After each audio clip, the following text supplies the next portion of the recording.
Salut à tous, on se retrouve pour l'épisode 2626 du Zap Image. On commence aujourd'hui en ce vendredi 20 octobre avec des anniversaires.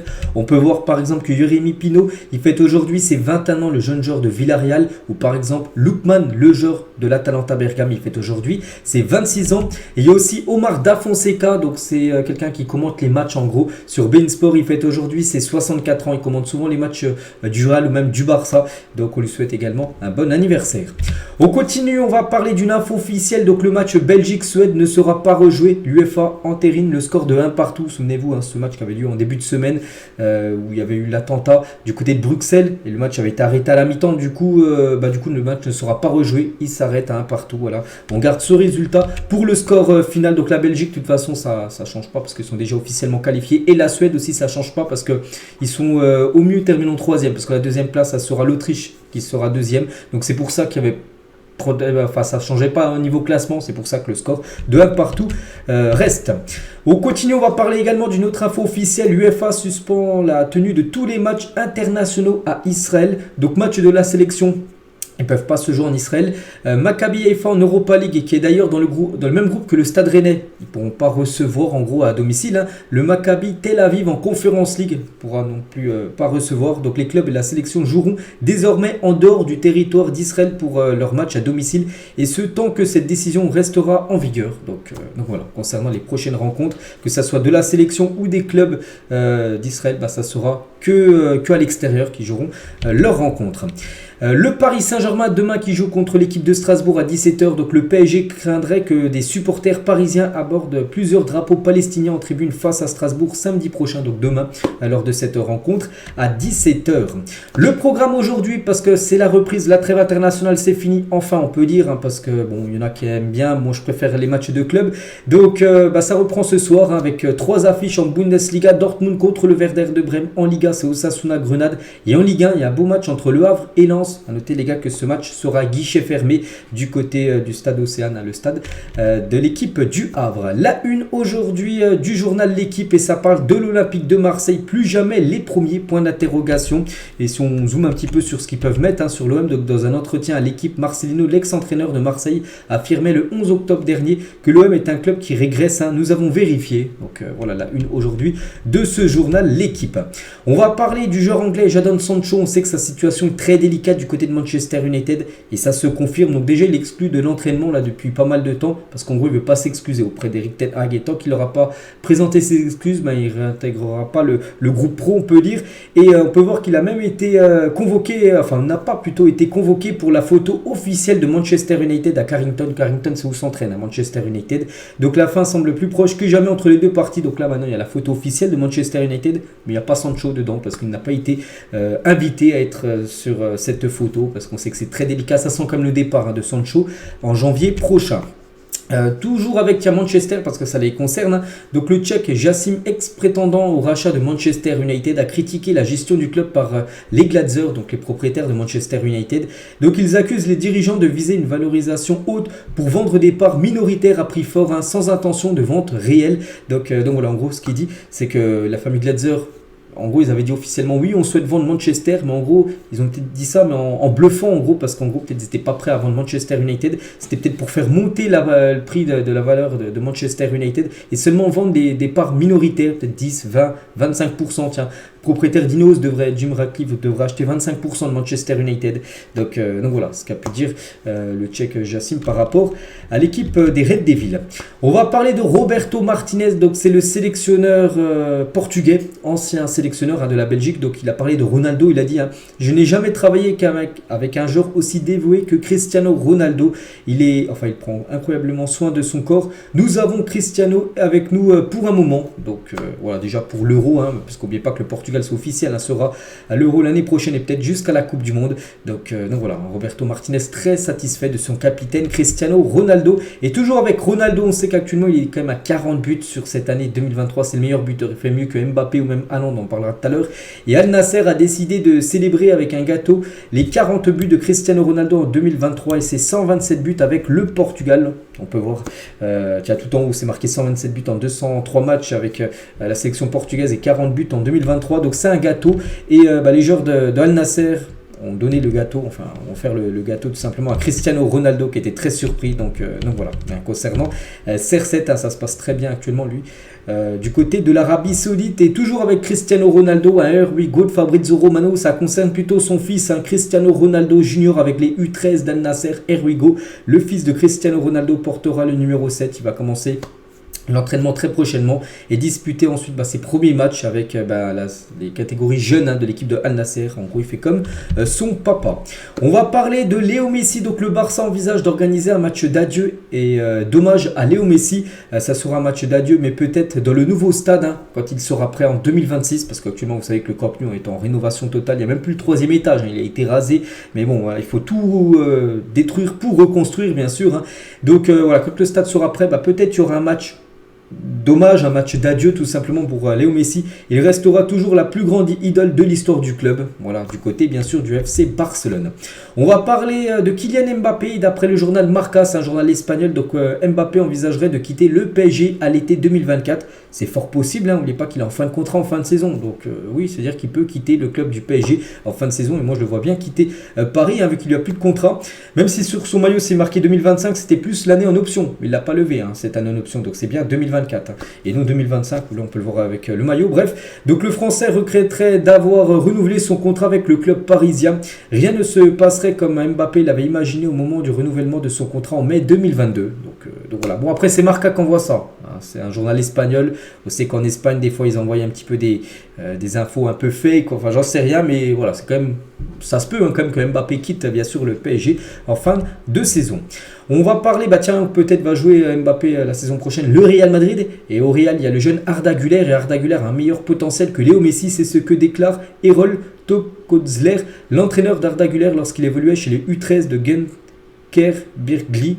J'ai du mal à le dire, bref. Donc Messi est le plus grand joueur que j'ai jamais vu et a déjà tout accompli. Mais si nous parlons purement de potentiel, Arda Güler a plus de potentiel que Léo Messi. Même s'il a encore un long chemin à parcourir, je ne parle que du potentiel, bien sûr. Donc voilà, on a hâte de le voir. N'oubliez pas qu'Arda Güler a toujours joué pour l'instant aucune minute du côté du Real parce qu'il est blessé. Enfin, il était blessé depuis le début de saison. Non, actuellement, en ce 20 octobre, il n'est plus blessé. Le Real joue demain. Je ne sais pas s'il sera là parce qu'il devrait jouer normalement au mois de novembre prochain. Le jeune Arda Güler et Toni Kroos aussi envoie un beau message sur le jeune Arda Güler. Il a dit donc Arda n'a que 18 ans, mais il est capable de faire énormément de choses que nous ne pouvons pas faire pour être adoubé par le grand Toni Kroos comme ça. C'est que vraiment, ça doit être quelque chose. Arda Güler, c'est pour ça qu'on a hâte de le voir jouer, bien sûr.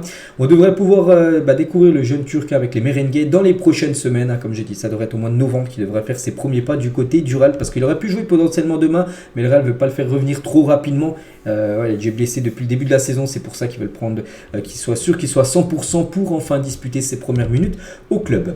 Le Galatasaray souhaite prolonger le contrat de Sacha Boey, élément clé de l'équipe d'Okan Buruk, donc le coach bien sûr du Galatasaray. Des discussions sont actuellement en cours pour étendre son contrat jusqu'en 2026. En plus, nous on sait qu'il était très proche d'être en équipe de France, du coup il n'a pas été convoqué, peut-être pour le prochain rassemblement. On va voir que le Galatasaray souhaite prolonger son contrat. Après, il ne sait pas encore Sacha Boey parce qu'en gros il a pas mal d'options vu qu'il fait une grosse saison, même depuis quelques années. Il est très bon. Donc l'international espoir français apprécie le club et en pleine réflexion parce qu'il est suivi par plusieurs clubs de Première Ligue et de Bundesliga. C'est pour ça qu'il peut peut-être jouer en Allemagne ou en Angleterre. C'est pour ça qu'il ne sait pas encore ce qu'il va faire, le défenseur droit français. On va parler de José Reyes Lopez, donc fils de José Antonio Reyes, a signé son premier contrat professionnel avec le Real Madrid. Son papa, ancien grand joueur de Séville, de l'Atlético et d'Arsenal, est décédé, c'était en juin 2019 après un accident de voiture. Et du coup, son fils, les gars, fait comme lui. Il est footballeur professionnel, il vient de signer du côté du Real Madrid où il évoluera certainement avec les catégories juniors. En Uruguay, certains se font déjà des coupes de cheveux en hommage à Darwin Nunez. Darwin Nunez qui a fait un gros match contre le Brésil, là où l'Uruguay s'est imposé 2-0. Il a été buteur et passeur D pour le deuxième but. Et il y en a qui font des coupes de cheveux par rapport à l'attaquant de Liverpool. On va parler de Neymar. Donc Neymar, on sait, grave blessure, rupture ligament croisé, peut-être pour ceux qui n'ont pas suivi. Et si on fait le point, les gars, par rapport à Neymar, les gars, donc c'est vrai qu'il y a eu beaucoup de blessures. Regardez, donc par exemple 229 matchs joués, bon, il a marqué 146 buts, 108 passes décisives depuis depuis 2017, club plus sélection, mais on peut voir aussi qu'il a loupé pas mal de matchs, 161 matchs loupés quand même pour cause de blessures, du côté du PSG ou du côté du Brésil, depuis 2017 ou du côté de Al Hilal, son club actuel. Et c'est vrai que Neymar et les blessures en club, donc 186 matchs joués avec le Barça. Avant il jouait du côté du Barça, donc il avait joué 186 matchs. Et c'est vrai qu'au FC Barcelone, où il est resté, je ne sais plus trop, 4 ans, je ne sais plus exactement, mais il était très peu blessé, enfin il se blessait, mais moins que sur les dernières années. Et match joué après son départ du Barça, 178, alors qu'il y a eu plus d'années que quand il avait joué du côté du Barça. Donc voilà, pour montrer qu'il est souvent blessé. Et regardez les dernières, donc là, par exemple, toutes celles qu'il a eues, par exemple en 2014, blessure au vertèbre, c'était en plus lors de la Coupe du Monde où il avait reçu un gros coup de genou, je ne sais plus ce qui est, Zuniga, je crois, un joueur de la Colombie qui lui avait mis un coup de genou dans le dos. Il avait loupé 30 jours. Ensuite, février 2018, fracture du métatarse, 90 jours, ça fait 3 mois. En 24 janvier 2019, pareil, fracture du métatarse, la même blessure, mais cette fois-ci 85 jours, quasiment le même, ça fait 6 mois quand même. Elles sont cumulées 2 blessures. Ensuite, il y a une 7 juin 2019, 63 jours, une autre de 73 jours, blessure à la malléole, blessure, opération de la cheville, 130 jours d'absence. Et là, rupture des ligaments croisés, peut-être la pire, parce que là il pourrait être absent pour les 6, 7, 8 prochains mois. Donc voilà, terrible bien sûr, pour le joueur Neymar. Et Al Hilal, qu'il a recruté, n'oubliez pas, quand même 90 millions d'euros, pour vous dire que le PSG là vendu quand même à un prix énorme, devrait recevoir une compensation financière avec la blessure de Neymar. Donc Al Hilal devrait être indemnisé par la FIFA suite à la grave blessure de Neymar. Cette dernière a été mise en place un régime d'assurance au profit des clubs à l'échelle mondiale et couvre jusqu'à 7,5% annuel pour un joueur blessé. C'est vrai qu'en plus il s'est blessé en sélection, Al Hilal, les gars, ils étaient contents, ils l'ont acheté et il se blesse en sélection. Donc Al Hilal est complètement dégoûté, on peut les comprendre, bien sûr, vu qu'il s'est blessé avec le Brésil et non avec son club. Donc c'est pour ça qu'on en reparlera là, juste après, avec une déclaration de De Laurentiis par rapport aux blessures en sélection. On continue, les gars, on va parler de Julian Alvarez avec Manchester City. Donc c'est 62 matchs pour seulement, 3458 minutes, donc je ne sais pas si c'est beaucoup ou non, parce qu'on sait qu'il y a Haaland qui joue souvent, mais c'est quand même 23 buts et 10 passes décisives, donc il est directement impliqué dans un but toutes les 104 minutes. Il joue à fond chaque seconde que lui laisse Pep Guardiola, et voilà, il a quand même gagné la Coupe du Monde, la Ligue des Champions, la FA Cup, la Première Ligue. Il a déjà quasiment tous les meilleurs trophées pour un footballeur à seulement 20 ou 21 ans, le jeune Julian Alvarez. On va parler de Jude Bellingham, et c'est bien lui, c'est officiel, le meilleur joueur du côté du Real Madrid pour le mois de septembre. Donc il a dû remporter ce prix pour le mois de août, septembre c'est lui. Donc c'est pas le prix du meilleur joueur de la Liga, parce que le meilleur joueur de la Liga c'est Kubo, mais pour le mois de septembre. Mais pour du côté du Real, c'est lui le meilleur, Jude Bellingham, et c'est mérité. Jonathan Klaus sur Gattuso, donc c'est un gagnant, un bagarreur, un combattant dans l'arme. Il a cette grinta que je n'ai peut-être pas autant développé que lui. C'est là-dessus qu'il vient beaucoup me chercher, cet aspect chien, avoir la dalle parfois, il en exagère. Mais j'en rigole même pas du tout. Je ne prends absolument rien à la rigolade. Quand il vient chercher dessus, je sais qu'il a totalement raison, d'avoir la grinta, d'être un chien sur le terrain, bien sûr, on va dire d'être agressif dans le bon terme. C'est pour ça qu'il peut m'apporter là-dessus. Je peux encore gratter dedans. Voilà ce qu'il a pu dire Jonathan Klaus sur son nouveau coach, Gattuso. Je reviens, les gars, sur ce que je disais tout à l'heure de Neymar là. Il était blessé en sélection et non en club. Donc Aurelio De Laurentiis, donc il a dit, à mon avis, les joueurs de 32 ans ne devraient pas jouer en équipe nationale et les joueurs de 28 ans non plus. Le choix devrait être laissé au club d'envoyer ou non un joueur en équipe nationale. La possibilité de dire non s'il s'agit d'un match amical, par exemple. Si j'ai payé 50 millions d'euros pour un joueur qu'il se blesse, la sélection devrait indemniser le club pour le coup par jour de toute la période pendant laquelle il sera absent. Regardez ce qui s'est passé avec Neymar, comme j'ai dit, qui s'est blessé en sélection et non en club. C'est quand un club, les gars, achète, par exemple, il y a Al Hilal qui achète 90 millions d'euros Neymar alors qu'il se blesse en sélection. Al Hilal est complètement dégoûté. Ils l'ont acheté, il se blesse avec une autre équipe, avec le Brésil. Donc c'est vrai que je peux comprendre ce qu'il peut dire, tout simplement. Aurelio De Laurentiis, qui peut être, que des fois les clubs, on comprend qu'ils veulent pas trop lâcher leurs joueurs pour aller en sélection. On continue, on va parler peut-être aussi d'une blessure. Le jeune Warren Zaïre-Emery, 17 ans, ne s'est pas entraîné hier, jeudi, en raison d'une gêne à la cheville. La tendance est de le voir souffler contre Strasbourg demain et revenir contre l'AC Milan. Je pense que c'est la meilleure décision, parce qu'on sait que maintenant c'est un titulaire indiscutable du PSG, mais pas prendre de risque avec lui. Demain, contre Strasbourg, un autre milieu prendra sa place et être titulaire contre l'AC Milan mercredi prochain en Ligue des Champions. Les anciens clubs des joueurs actuels du Racing Club de Lens On peut voir tous les joueurs de Lens et où ils jouaient à l'époque.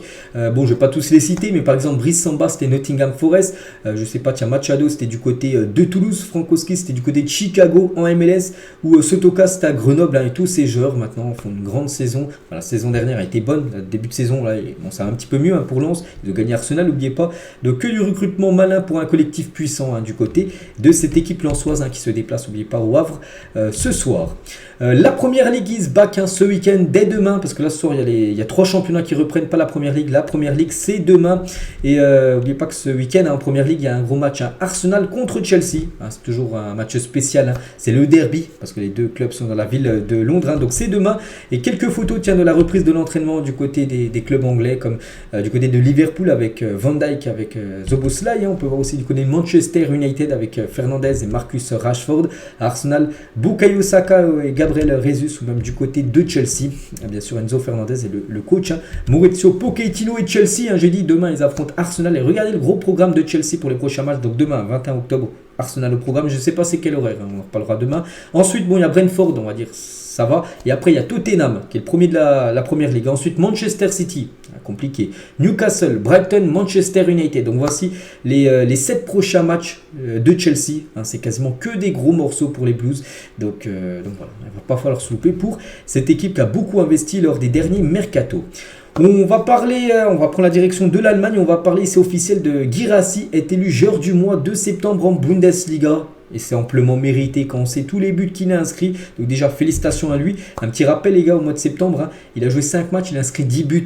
Donc voilà, là, il n'y avait pas de suspense. 10 buts inscrits juste pour le mois de septembre. Si on cumule tout depuis le début de la saison avec le mois d'août. Donc ça fait 7 matchs joués pour 13 buts et une passe D. Il est bien évidemment le meilleur buteur du côté de la Bundesliga. Et félicitations bien sûr pour ce trophée mérité. Donc on peut voir qu'on peut débloquer sa carte sur le mode Ultimate Team sur EA FC. Donc félicitations à Guirassy. C'est vrai que l'Afrique domine littéralement la Bundesliga cette saison avec le meilleur joueur. En septembre j'ai dit que c'était Guirassy. Le mois dernier les gars c'était Boniface, l'attaquant du Bayer Leverkusen. On peut voir aussi le meilleur jeune des 2 derniers mois, ça a été aussi un joueur africain. Le meilleur buteur c'est Guirassy. Donc voilà, ça se passe plutôt bien pour les joueurs africains du côté de la Bundesliga.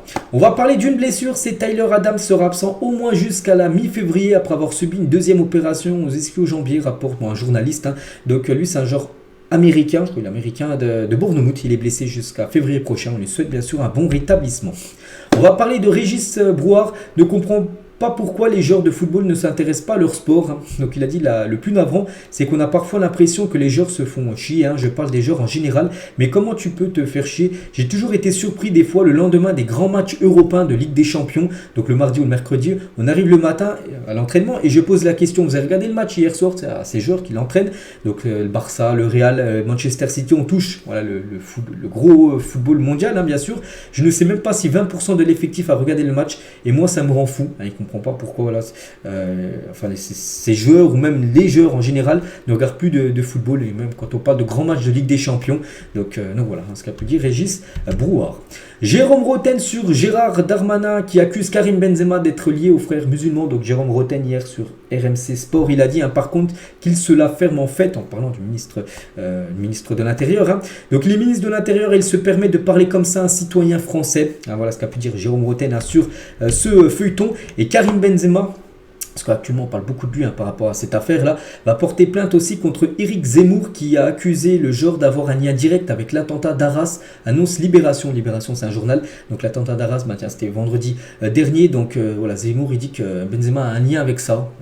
Là on dérive totalement bien évidemment. Et Jean-Luc Mélenchon, donc lui il apporte son soutien à Karim Benzema. Donc il a dit: bonjour monsieur Benzema, je ne vous connais pas et je ne sais rien du foot, mais le gouvernement et ses amis ont choisi de vous diaboliser. Ils vous traitent de français de papier avec de tels ennemis qui parlent avec de tels mots. Vous devez être une personne remarquable sans haine ethnique ou religieuse. Petit-fils de gens traités eux aussi de français de papier par les pétainistes qui retiraient leur papier à ceux qui étaient français depuis moins de 10 ans. Je sais que la France appartient à tous ceux qui la choisissent. Ceux qui nous insultent ne la méritent pas. Hein, voilà le soutien de Jean-Luc Mélenchon envers Karim Benzema. Et Philippe Diallo, les gars, président de la FFF, n'a pas souhaité s'exprimer sur le cas Karim Benzema. Très honnêtement, je n'ai pas envie de rentrer dans cette polémique. Hein, je n'en ai pas les éléments. Karim Benzema, j'en ai l'image d'un des plus grands joueurs français au palmarès immense qui a gagné le Ballon d'Or. Je m'en tiens à cela. Voilà ce qu'a pu dire tout simplement le président de la Fédération française de football. Et toujours tiens avec le président de la FFF. Et c'est officiel, les gars, toutes les équipes de France de football se déplaceront maintenant en TGV pour les trajets de moins de 3 heures. Par exemple, tiens, je sais pas, l'équipe de France A, la Clairefontaine, elle va jouer, j'en sais rien, dans quel stade, tiens, Lille. Donc il y a moins de 3 heures, je pense, Paris-Lille en train. Donc ils prendront le train au lieu de prendre l'avion. Voilà, maintenant c'est officiel, ça sera toujours comme ça. C'est Philippe Diallo qui l'a confirmé. Nos sélections nationales prendront le train dans tous les déplacements de moins de 3 heures. Et je pense à toutes les sélections nationales, y compris les A. Donc voilà, en gros, ce qu'a pu dire tout simplement Philippe Diallo.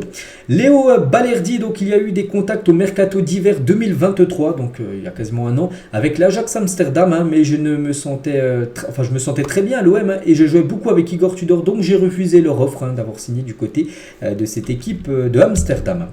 Paul Lopez, tiens, le gardien de l'Olympique de Marseille. N'oubliez pas que Marseille demain, gros match contre l'équipe de Nice. Hein, c'est toujours un match spécial Nice-OM.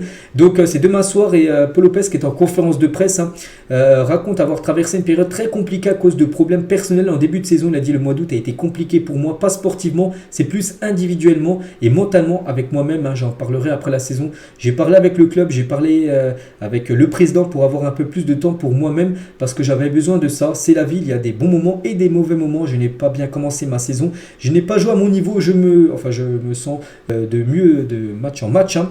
Je suis conscient d'être à l'OM. Il faut être à 100% tout le temps. Mais quand tu es dans un mauvais moment, il faut garder la tête froide et de rester calme. Je suis tranquille. Je sens la confiance du club et du coach. Donc c'est peut-être pour ça en gros qu'au début de saison, mais il prenait pas mal de buts parce que dans sa tête, ça allait pas super bien. Bon, il n'a pas expliqué pourquoi. Il le dira en fin de saison pourquoi ça allait pas. Peut-être quelque chose dans sa famille. Et voilà, c'est que là, c'est un petit peu mieux parce que peut-être il a réussi à régler, on va dire, ses problèmes qu'il avait dans sa vie privée. Toujours du côté de Marseille, donc Gattuso en conférence de presse avant ce match, jeudi contre Nice, a utilisé des comparaisons flatteuses pour parler de son meneur de jeu Amin Harit. Donc il a dit si je devais le comparer à quelqu'un, honnêtement, il pourrait me faire penser à Ricardo Caca, légende à Caca bien sûr du football, mais c'est différent car il ne driblait pas autant et avait une foulée totalement différente au Rui Costa, mais qui driblait plus. Mais ce qui le rend unique, c'est sa première touche de balle qui fait toujours la différence. Nul doute que le principal intéressé appréciera bien sûr d'être comparé par exemple à Rui Costa ou même à Kaka, ancien très grand footballeur qui a remporté par exemple le Ballon d'Or 2007. Tiens, on va parler d'une équipe où jouait Kaka à l'époque, l'AC Milan, et Marco Sportiello s'est blessé aujourd'hui à l'entraînement. Le problème, c'est qu'il y a déjà Mike Maignan qui est suspendu pour le prochain match. Souvenez-vous, il avait pris un rouge, c'est pour ça que Giroud avait dépanné dans les cages. Et le gardien qui devait le remplacer, Mike Maignan, s'est blessé à l'entraînement. Étant donné que Mike Maignan est suspendu, c'est Antonio Mirante, le troisième gardien qui sera titulaire ce dimanche face à la Juventus Turin lors de ce gros match à Milan AC. Juventus Turin après-demain. On va parler de Kang In-lee et de retour au PSG avec sa médaille de vainqueur des Jeux asiatiques avec la Corée du Sud. C'est vrai que ça fait plus d'un mois qu'il est du côté de la Corée pour les Jeux asiatiques. Puis après, il a joué la trêve avec la sélection A où il a été bon. Il a marqué 3 buts, dont un magnifique coup franc en direct et une passe D sur les 2 derniers matchs. Et aussi la médaille d'or. Donc voilà, le PSG pourra enfin réutiliser Kang In-lee, peut-être dès demain contre l'équipe de Strasbourg. Et concernant ce joueur, les gars, et c'est plutôt surprenant, donc Kang In-lee est le joueur du PSG qui fait vendre le plus de maillots floqués à son nom. Donc Mbappé est bien classé, il est juste derrière, mais c'est bien Kang In-lee qui vend le plus de maillots. Par exemple, dans les boutiques officielles du PSG à Paris, le maillot, le flocage le plus demandé, c'est celui du Coréen Kang In-lee. Donc félicitations bien sûr à lui, il vend beaucoup de maillots à Paris. On va parler de Marotta, donc le délégué de l'Inter Milan, la mauvaise contre Milan Skriniar. Il a dit j'ai ressenti un fort sentiment de déception. N'oubliez pas que Skriniar, les gars, l'Inter Milan voulait le prolonger et du coup il a toujours refusé parce qu'il s'était mis d'accord avec le PSG et du coup il est arrivé à Paris avec une prime à la signature qui avait dépassé les 10 millions d'euros, mais l'Inter du coup l'avait perdu gratos et du coup ça passe pas du côté de l'Inter. Donc ils disent parce que lorsqu'un joueur ne renouvelle pas, cela ne va pas à l'encontre de la classe dirigeante ou du président, mais cela va en fait à l'encontre de l'histoire et des valeurs du club. Il a commis une injustice envers l'Inter, pas envers une personne. Il aurait pu renouveler. Nous avons proposé de nombreuses solutions similaires pour qu'il prolonge tout simplement. moment, voilà, il aurait pu prolonger et partir, hein, bien sûr, comme ça l'Inter a récupéré de l'argent, mais lui, il n'aurait pas touché sa prime à la signature. Hein, c'est peut-être pour ça qu'il n'a pas voulu prolonger. Mais voilà, il a tout refusé, Milan Skriniar, et c'est pour ça que c'est mal passé du côté de l'Inter Milan. N'oubliez pas qu'il avait perdu son brassard. Hein. Dès qu'il avait dit à l'Inter Milan non, je ne veux plus prolonger, c'était en janvier dernier, et du coup il avait perdu, il jouait pratiquement plus, puis il avait perdu son brassard de capitaine, parce qu'il avait, l'Inter l'avait eu très mauvaise par rapport au défenseur slovaque du coup qui avait rejoint. C'est l'équipe parisienne. On va parler d'un autre défenseur, c'est Clinton Mata, Lyon. Donc un joueur de Lyon avoue qu'il ne voulait pas forcément être joueur de football professionnel, donc il a dit je n'avais pas cette envie comme la génération d'aujourd'hui qui se dit je dois réussir. À la base moi je voulais être maçon pour construire des maisons, des appartements. J'ai toujours été passionné par la construction. Pour moi, le football, ce n'était même pas une obligation. Hein. C'est vraiment à 17 ans où ça a changé. Je me dis pourquoi pas, je vais essayer de devenir pro. Mais à l'époque, parce que là, on sait beaucoup de jeunes de 14, 15, 16 ans, le rêve, c'est de devenir footballeur. Donc lui, il n'a jamais eu ce rêve-là, c'était d'être maçon. Puis après, à 17 ans, il a vu qu'il avait des qualités. Puis il s'est dit, voilà, pourquoi pas essayer de faire une carrière professionnelle, ce qu'il est en train de faire actuellement, le défenseur Clinton Mata. Le 11 européen de cette début de saison, d'après WhoScored. WhoScored, c'est une application. Et on peut voir les meilleurs joueurs. Donc, Di Gregorio, c'est le gardien de Monza. Bon, je ne sais pas trop s'il est très bon, mais bon. Voilà, il devrait, enfin je pense, parce que s'il est dans les meilleurs joueurs européens. Donc en défense, donc, il y a Trippier, le joueur de Newcastle, Andersen, il y a Lucas Martinez et Davids, le joueur du Bayern Munich. Milieu de terrain, Bellingham et Hoffman. Et en attaque, Sané, Mbappé, Guirassy et Boniface. Voilà par rapport aux meilleurs 11 européens sur l'application WhoScored. Dante sur Lewandowski, vous voyez le muesli le matin, il le mangeait avec de l'eau chaude. Sa femme est nutritionniste et coach sportive au Bayern. J'ai tout de suite vu le changement. Tu as l'impression que ton corps est tout le temps prêt. Voilà ce qu'il a pu dire tout simplement Dante par rapport déjà à Lewandowski, bien sûr, qui mangeait du muesli le matin avec de l'eau chaude. Bon, je sais pas si c'est bon, j'en sais rien, mais voilà. On sait que du côté du Bayern, il y a souvent des joueurs qui arrivent et qui changent totalement de corps, qui se métamorphosent parce qu'ils prennent pas mal de masse musculaire. Voilà, il le dit tout simplement Dante. Du côté du Bayern Munich. Toujours du côté du Bayern, donc Mazraoui a été mis à l'écart de l'entraînement collectif du Bayern suite à son post pro-Palestine sur Instagram. Donc le Marocain s'est contenté d'un entraînement individuel. Donc voilà, concernant la situation actuellement du joueur marocain. Achraf, tiens, un autre Marocain, Achraf Hakimi à l'Inter Milan, c'était vraiment sale. Tiens, une photo déjà avec ce maillot de l'Inter, c'était il y a 2 ou 3 ans, bon je sais plus exactement, je crois que c'est le maillot extérieur de l'Inter, c'est Hakimi, n'oubliez pas qu'il a joué dans pas mal de clubs, donc le PSG, le Real, l'Inter, Dortmund, a joué comme dans les plus grosses équipes au monde, le joueur Achraf Hakimi. Fabio Grosso, j'ai bien discuté avec les dirigeants de l'Olympique de Marseille, mais ils ont changé l'idée. Je pensais attendre une ouverture dans un club à 10 matchs de la fin, 10 matchs de la fin, pour construire ensuite Lyon m'a fait cette proposition avec beaucoup de matchs encore à jouer. C'est vrai que Marseille avait parlé avec Fabio Grosso quand Marcelino avait quitté cette équipe de l'OM, et du coup c'était pas fait. Du coup plutôt Grosso est parti dans un autre Olympique, l'Olympique lyonnais. À Cherchour, concernant le début autour de Ryan Cherki, donc il a dit ce phénomène Cherki dans le bon comme dans le moins bon me fascine en termes de débat. Je n'arrive toujours pas à me positionner sur ce que le joueur peut faire. Il peut être parfois souvent exaspérant, mais aussi génial comme il l'a été face à Chypre. C'est vrai que c'est un joueur, les gars, qui peut te faire une masterclass dans un match où des fois il passe totalement à côté de son match, il va tenter plein de dribbles, il va tout perdre, c'est ce que peut dire ce consultant. Donc par exemple, il y a des joueurs comme Warren Zaïre, Kalimundo qui ont beaucoup de matchs en Ligue 1 mais qui ne donnent pas cette impression de supériorité que Cherki donne avec les espoirs. Hier, celui qui regarde le match malgré l'adversité assez faible de Chypre, il a quand même l'impression de voir un joueur qui joue face à des enfants et qui collectivement joue pour les autres. Donc voilà, c'est vrai qu'il avait fait un gros match contre l'équipe de Chypre, c'était lors du 9-0 de l'équipe de France Espoir contre l'équipe chypriote. On se souvient tous du mercato de fou qu'avait fait Monaco en 2013 alors que le club venait de monter en Ligue 2, c'est fou, du jamais vu pour un promu. Donc regardez tous les joueurs, j'en sais rien. Anthony Martial, il avait été acheté pour seulement 5 millions d'euros en provenance de Lyon. Romoutinho, 25 millions d'euros, bon là ça a été une grosse recrue. Rames Rodriguez, 45 millions d'euros.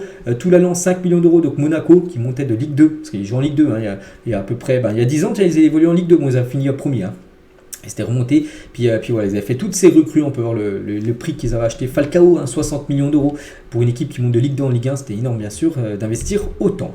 Fortaleza a dévoilé son nouveau 3e maillot aux couleurs de la France avec la Tour Eiffel comme effigie à l'occasion des 105 ans du club brésilien qui détient des origines françaises. Tiens, en plus Dimitri Payet avec son équipe de Vasco da Gama, il a marqué son premier but, ils ont gagné 1-0 contre cette équipe de Fortaleza. Et on peut voir que leur 3e maillot, ça sera un maillot quasiment français, on a l'impression, avec le bleu, blanc, rouge et tout. Donc voilà, c'est une équipe qui joue en première division brésilienne. Hein. Leur troisième maillot, ça sera ce maillot-là. Donc une petite info maillot. Et toujours avec une autre info maillot, voici à ce que devrait ressembler le maillot de l'Allemagne pour l'Euro 2024. Hein, L'Allemagne déjà qualifié, hein, parce que c'est le pays organisateur. Donc ça devrait être ce maillot. Est-ce que vous le trouvez beau ou non, hein, chacun son point de vue. Donc celui actuellement, c'est celui-là. Et le nouveau, ça sera celui-là. C'est vrai que je trouve encore, je pense, plus beau celui-là que l'actuel. C'est vrai qu'il est très beau. Une note sur 10, hein, je partirais sur un beau 8 sur 10. Hein, je le trouve très beau, ce maillot allemand. Les top buteurs, hein, sur cette année 2023, club plus sélection, c'est bien sûr Ronaldo. On a parlé tout à l'heure avec son gâteau d'anniversaire, c'était marqué 40. Hein, donc il fait mieux que Haaland 39 et Mbappé 36. Hein, on sait que ça peut bouger ce week-end parce que bien sûr, ils vont tout jouer, que ce soit le PSG, City ou bien sûr Ronaldo avec son équipe de Al Nasser. En 2019, cette équipe de l'Ajax, c'était les émotions. Bien évidemment, on se souvient de leur parcours magnifique. Ils avaient atteint quand même les demi-finales de la Ligue des Champions. Ils avaient perdu contre Tottenham. Ah, pourtant, il y avait la place pour eux quand même de se qualifier pour aller en finale et affronter Liverpool. Du coup, tous ces joueurs, depuis, je crois, ont tous quitté le club. Je ne sais même pas si on reste un, parce que Onana, bon, maintenant, il joue à Manchester. De Jong, il joue au Barça. Hakim Ziyech, il joue en Turquie. Hakim Ziyech. Donc voilà, tout le monde a quitté cette équipe de l'Ajax. Mais c'était bien sûr une magnifique équipe. Et on finit, les gars, cet épisode, tiens, avec, vous le reconnaissez, je vois beaucoup sur Twitter, il y a des photos comme ça où on peut voir, je sais pas, des paysages avec des joueurs. Donc là, bon, je pense que vous avez tous vu qui c'est. Si vous plissez un petit peu les yeux, vous voyez direct qui c'est. C'est bien sûr Thierry Henry, ou même là, pareil, hein, si vous plissez un petit peu les yeux, on peut voir bien sûr un certain Cristiano Ronaldo. Et on finit, les gars, c'est la dernière photo du jour avec la MLS qui a publié le classement des plus gros salaires de sa ligue. Et le plus gros salaire, bon, sans surprise, c'est Léo Messi, c'est 20,4 millions de dollars. Bon, il touche plus d'argent, mais là, c'est seulement son salaire. Après, il touche aussi, il a des pourcentages par rapport aux ventes de maillots, par rapport aux abonnements sur Apple TV, par rapport à la diffusion des matchs de l'Inter Miami, mais seulement sur son salaire.